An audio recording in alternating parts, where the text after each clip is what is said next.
Moving on to India's financial capital, Mumbai. Rescue operations continued hours after a residential building collapsed, killing at least 11 people.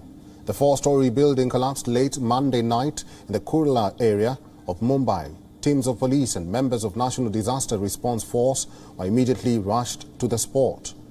Rescuers removed debris as they tried to reach people calling out for help from under the rubble.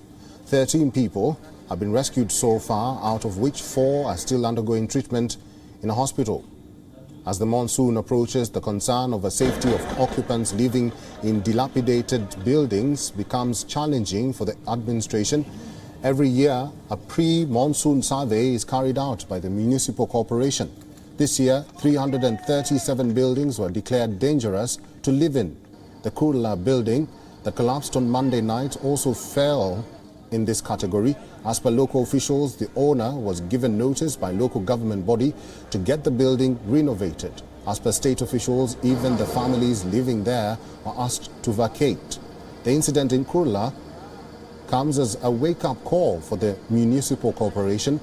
It has now requested the legal department to speed up pending cases in the courts so that they can vacate such buildings on time and help avoid loss of lives in the future. Buildings in Mumbai that are more than 30 years old are eligible for audit.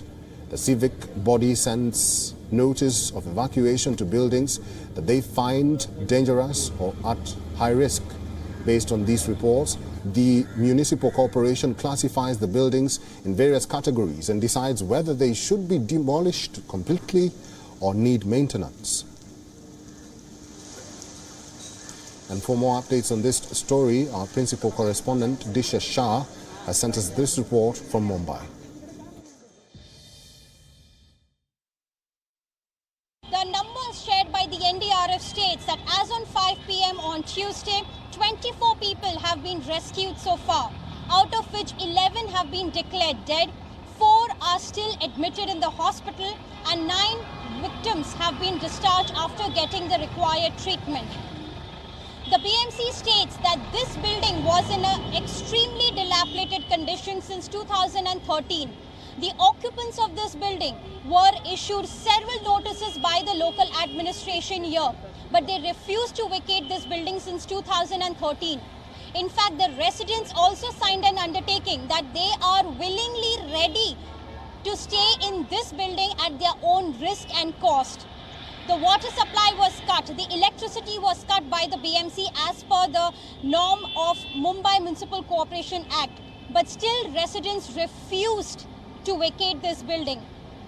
In fact, the BMC also states that the occupants of this building got a structural re-audit done which categorized them as repairable, but they did not carry any repairs since 2013. And with little rains, the building collapsed last night. So dilapidated structures are ones which are extremely dangerous to live in and can collapse at any given point in time. Now the BMC chief has told WION that an inquiry will be set in against the engineer who had done the structural re-audit as to why he categorized the building as repairable, although it was extremely dangerous. With video journalist Siddesh, this is Disha Shah reporting for WION World is One. WION is now available in your country. Download the app now and get all the news on the move.